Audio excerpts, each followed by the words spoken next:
As you're shopping this holiday season, you can count on being asked this at least once. Do you want the extended warranty? If you're buying electronics and big ticket items, you may see the extra coverage as peace of mind. However, others find cashing in on that coverage a hassle. That's why we're working for you on whether you should purchase or pass when it comes to an extended warranty. With Black Friday deals popping up well before Black Friday, there are some things to keep in mind as you load up on deals, including knowing what's currently in stock. Just at this point, see that the store has it and has plenty of it. And of course, considering price. Yeah.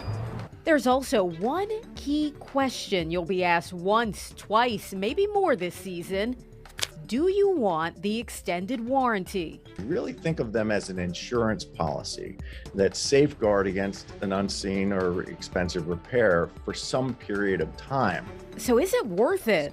We asked Dr. Timothy Schauer, an associate professor of marketing at the University of Lynchburg, if you should purchase or pass on the extended warranty in three major categories, starting with electronics. I would say this, make sure that you understand how inconvenient it might be if yours breaks. He says while you may have the cash on hand to buy a new TV, replacing more expensive items such as a new computer or a smartphone you dropped may not be as easy. With that in mind, in terms of electronics, I think that's 50-50. It's up to you if you want to purchase or pass on an extended warranty for electronics. Up next, appliances. Now, most extended warranties on appliances extend about 1 to 3 years past the manufacturer's or the product warranty.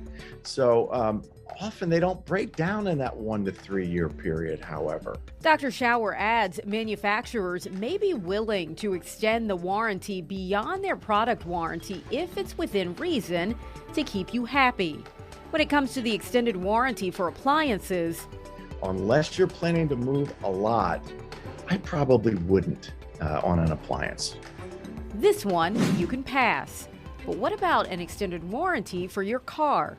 Years ago, for those of us that were handy and were inclinated, we'd climb under the hood of the car and we'd fix things.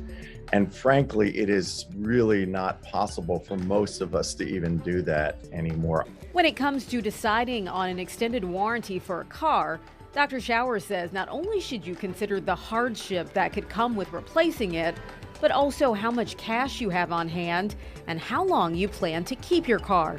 Keeping that in mind, I just think that the cost of car repairs and the uncertainty of how to even fix them might lean me into the direction of advising you to get one. You may want to purchase rather than pass on an extended warranty for your car. Dr. Schauer says with any extended warranty, avoid rushing to make a decision. See if you can take a day or two or three and sleep on it and think a little bit more about whether or not you need or desire an extended warranty.